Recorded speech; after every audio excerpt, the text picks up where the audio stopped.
Magandang araw po sa inyong lahat mga kababayan at welcome back. Dito po sa PNR at ito nga mga karibin natin na ugat ng kurapa. Nako, lagot naging tuta na niya tamba. PBBM di na makapagdesisyon agad. Nako, yan mga kababayan patungkol po riyan ang ating aalamin at bibigyan ng komento ngayong araw na ito. Pero bago pong lahat, kung bago ka pa lang at di pa po nakapag-subscribe sa ating munting channel, please don't forget to subscribe.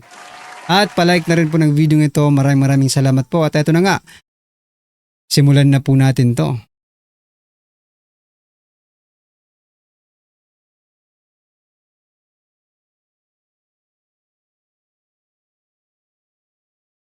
So yan mga kababayan, simulan po natin dito. Dito po kay Senator Soto at Chis Escudero. Nako po, ito si Senator Chis Escudero. Kinaldag si Soto sa pagsuporta sa Chacha. Easy lang po. Kinampihan na nga po ninyo ang impeachment ng HOR at ni Speaker Martin Maski. Sabi ng Supreme Court unconstitutional. Ngayon naman po, kinakampihan na din ninyo ang Chacha ng HOR at ni Speaker Martin Romualdez.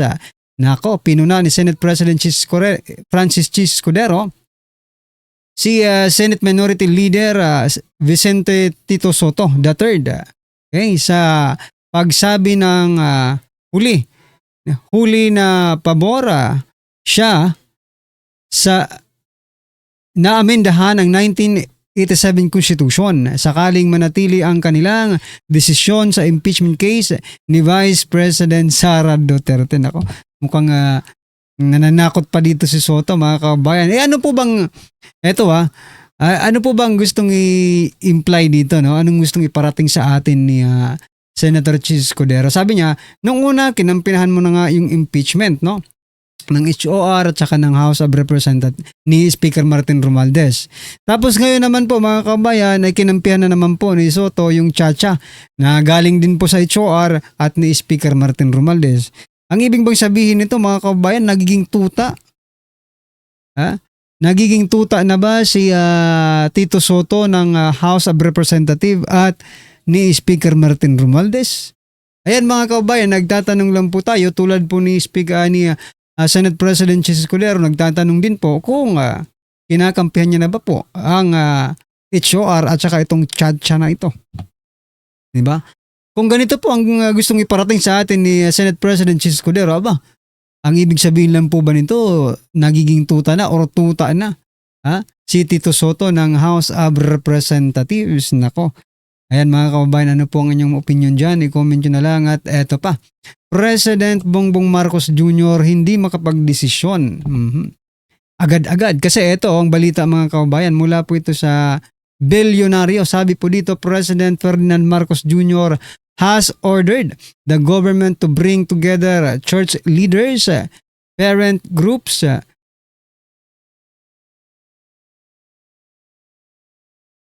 regulators and other stakeholders for the multi-sectoral conference aimed to crafting a comprehensive policy on online gaming. We still have to form the policy to what we are going to do about online gambling. Ayon po yan kay President Bongbong Marcos Jr. Di ba mga kababayan? Anong masasabi nyo dyan? Anong masasabi nyo sa balitang ito? Ako, isa lang po ang impression ko mga karibin natin. Weak leader. Di ba? Supposed to be, ikaw ang magdesisyon. No? Whether or not, tanggalin niyang online gambling na yan. Diba? Tanggalin. Ay nakakasira po ng nakakasira po ng pamilyang Pilipino. Diba? So once po na nakakasira, tulad po ng illegal drugs, diba? Tulad po niyan, tanggalin din po yan sa lipunan. Tulad din naman po niyan, itong online gambling, ganun din ang epekto. Sa ating mga kababayan. Ito po ay dapat natanggalin at dapat agad na pagdesisyonan. Diba? Ito po ay agad na dapat pagdesisyonan mga kababayan sapagkat tama po talaga tamang tanggalin ito kasi marami pong nasisirang pamilya dahil po dito. Pero ang ating presidente hindi po makapagdesisyon. Ha? Kasi kailangan niya pa ng opinyon ng mga pamilyang nasira, no? Ng church leaders, mga regulators, mga ano pa, mga kumpanya. Kung kumusta yung kita nila, nakapagbayad pa ba sila ng tax, di ba? Anyway, ano ba ang mas importante? Ang kikitain nila dyan or yung kinabukasan ng bawat isang Pilipino, di ba? Kung ito po ay nakakasira, sa pamilyang Pilipino, bakit hindi na lang po tanggalin? Ako po talaga, paulit-ulit ko nang sinasabi. Nanggigigil kasi tayo dito no? Nanggigigil tayo. Anyway, ano pong inyong masasabi dyan? Comment nyo na lang po mga kabayan at Ito po ang tunay na ugat ng infra-corruption hindi kontraktor kundi politiko. So yan mga kabayan, ito po ang nilabas ni Mayor Magalong. Ito po mga kabayan kasi si President Bongbong Marcos Jr. Parang binubuntong niya ngayong sisi doon po sa mga kontraktor dahil hindi nga tinatapos yung kanilang mga contract, palpak yung mga ginagawa nilang infrastructure. Pero ito po ang sabi dito ni Mayor Magalong. Ano po ito? Ito, zoom in natin Yan ang tunay na ugat ng infra-corruption, hindi kontraktor, politiko. Aba? Ito po ang anatomy of corruption according to Mayor Magalong. 40% kickback of the politician. Ako, kaya naman pala. Kaya naman pala mga kababayan. Diba? Tapos, ito pa. Contractor, 15%. Implementing agency, 10%. Actual project, 30%. At mayroon pa pong 5% na others. Sino kaya yung others na yan mga kababayan Anyway, ano pong inyong masasabi dyan? I-comment nyo na lang po mga karibyo natin at pasadahan din po natin ito. Nako, yari. Yari itong si Zaldico, Representative Zaldico mga kababayan. Ito po, SunWest Incorporated na konektado kay Representative Zaldico kabilang sa top contractors ng DPWH. Yari na. Baka makalusot pa ito ngayon mga kababayan. Baka saluhin na naman ito ni Speaker Martin Romualdez at insan, baka pwede wag nang isali ang SunWest Incorporated na yan. Diba? Kasangga natin yan wag mo nang isali yan. Magkakaalaman na kung totohanin ba itong si Representative Zaldico. Diba?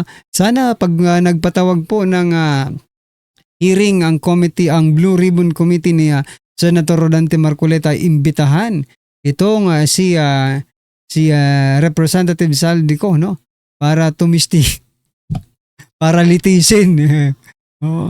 Parang tulad ng ginawa nila kay Vice President Sara kung makapag-ano kayo kay Vice President Sara Duterte, ganun-ganun na lang kayo naman pala itong may tinatagong kalokohan. Nako po. Ano kayang mangyayari dito kay Representative Zaldico? Ito pa mga kababayan, pasadahan din po natin ang balitang ito. Sabi po dito, Billionaires to rescue. Marcos backs Lacson idea to let siblings. Razon, Abayotes, Ramon ang fund flood control. Okay. Hindi ako tumatiliwas dito sa gustong mangyari nila. I will support this project. Ang problema lang mga kababayan, ang problema lang dito kung wala nang managot diyan sa flood control projects na yan. 'Di ba? Kailangan pong may managot. Sabi nga dito sa comment, bago yan, bago ibigay doon sa mga bilyonaryong project na yan, bago sila maglabas ng kanilang mga pera, kailangan may managot muna, dito po sa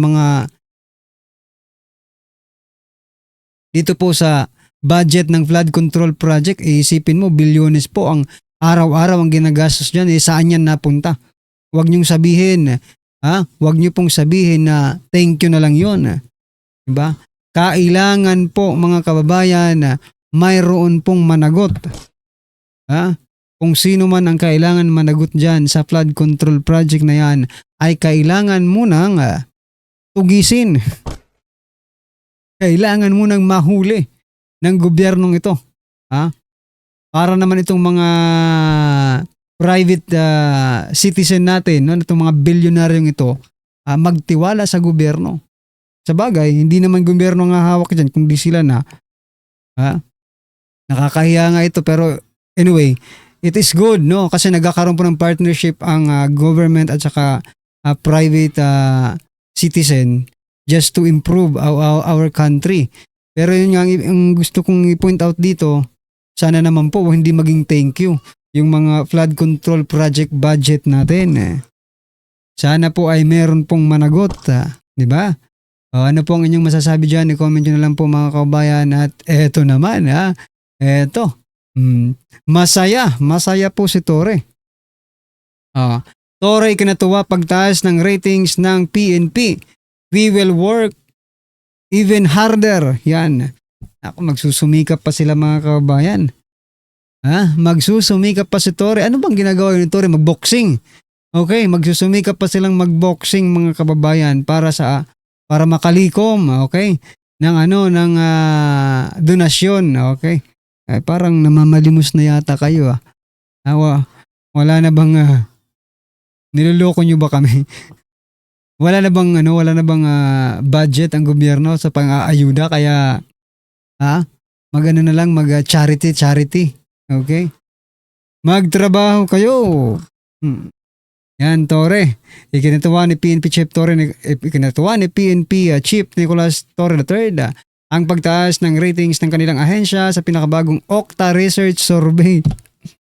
Walang katapusan na tong Okta Research, Noong mga panahon, kung nakaraang mga panahon, nagsusurvey lang po ito. Pagpapalapit na po ang eleksyon. Ngayon, no? Every month nating nakikita sa social media. Every month. Mag-survey na lang kayo. Sa bagay, isa rin yan sa mga nagbo-boost ng mga confidence ng ating mga barangay, ng ating mga government official. Nako po, yari tayo nito.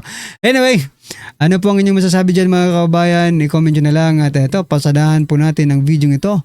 Eto na po. Politika naman talaga at ambisyon ng isang dambuhalang sanggol. So hindi lihis sa usapin ang sinabi ko. Kaya kung ako sa'yo, magkaroon ka ng heart-to-heart talk sa kapatid mo. Saan napunta? Alam naman po natin yung mga insertion na yan, kanino nang galing. Sa mga mambabatas yan. Diba? Kaya nga meron silang sacrificial lamb na yun ang tinanggal. Hindi ko napapangalanan yun. Kasi nga po, alam natin na nagkaroon talaga ng katarantaduhan. Ang hindi ko magets, ba't hindi niya matanggal bilang speaker etong si Tamba? Ang isa lang ang naiisip ko, may hawak si Tamba na hindi kaya ni Marcos gawin or else pwede siyang ilaglag ni Tamba.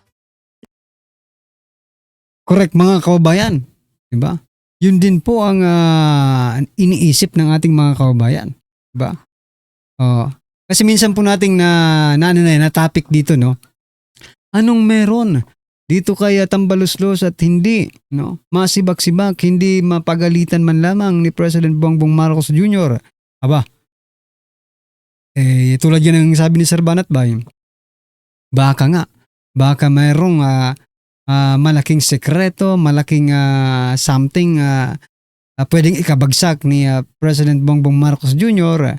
na hawak nitong si Speaker Martin Romualdez. Yun lang ang nasa isip ko. Kasi, ewan ko hindi lang pala isa, dalawa. Or nakikinabang siya sa mga ginagawa ni Tamba. Ano sa tingin ninyo? Cheap political trick ang tawag ni House Deputy Majority Leader Zia Alonto Adyong dito. Anya, Kesa atakihin ng Kamara, mag-focus na lang daw ang senadora sa trabaho nitong maglitis ng impeached officials at huwag takbuhan ito. Sabi naman ni House Senior Deputy Speaker J.J. Suarez, walang sino man ang pwedeng magdikta sa kanila kung sino ang dapat mamuno sa Kongreso. Pero paliwanag ng senadora, nararapat lang daw na i-mention niya sa explanation of vote ang issue sa Kamara kahapon. Politika naman talaga at Ah. ambisyon ng isang dambuhalang sanggol. So hindi lihis sa usapin ang sinabi ko. May chismis umano siyang natanggap na may ilang kongresistang tutol sa liderato ni House Speaker Martin Romualdez na na-re-elect ng buksan ng 20th Congress nitong Hulyo. Maraming abangers, di ba? Sino ba nagsabi nun? Maraming nag-iintay. Pero hindi dumating. Ang bat-bat yun ang problema. Ang tanging botong inaantay ay yung boto ng Malacanang. Nang tanungin ko Yon. So, ibig sabihin, Ma'am Senator, Madam Senator, yung kapatid mo may kasalanan. Oh, wag mo nang, ano yun, deny yun. Sabi mo nga nakabang na eh. Kasi ganyan naman talaga eh. Di ba nangyari na rin niya kay Pangulong Duterte noon? Kung nag-antay lahat hanggang may tumawag last minute. Di ba? Hindi ko na lang babanggitin. Pero ganito rin nangyari dito, nag-aantay na last minute hanggang walang dumating mula sa Malacanang. O sino ba sa Malacanang? Alam naman si Yusip. Ano ya? Hindi eh. So kasalanan ng kapatid mo yan. Kaya kung ako sa'yo, magkaroon ka ng heart-to-heart talk sa kapatid mo. Salbahin nyo kamo yung gobyerno, pati itong bansa natin, kung tanggalin nyo si speaker. Nako. Nako mga kaubayan, tanggalin si speaker, di ba? Yan din po ang sabi ni yan din po yung sabi ni Atty. Rowena Guanzon na magiging mapayapa lang ang ating bansa kapag tinanggal itong si Speaker Martin Romualdez bilang Speaker ng House of Representatives. Nako po. Ano po ang inyong opinion, reaksyon patungkol po dito mga kaubayan? I-comment nyo na lang po sa baba. Para at least alam po natin mga kaubayan ang inyong opinion. Maraming salamat po. Please don't forget to like the video. Maraming salamat po.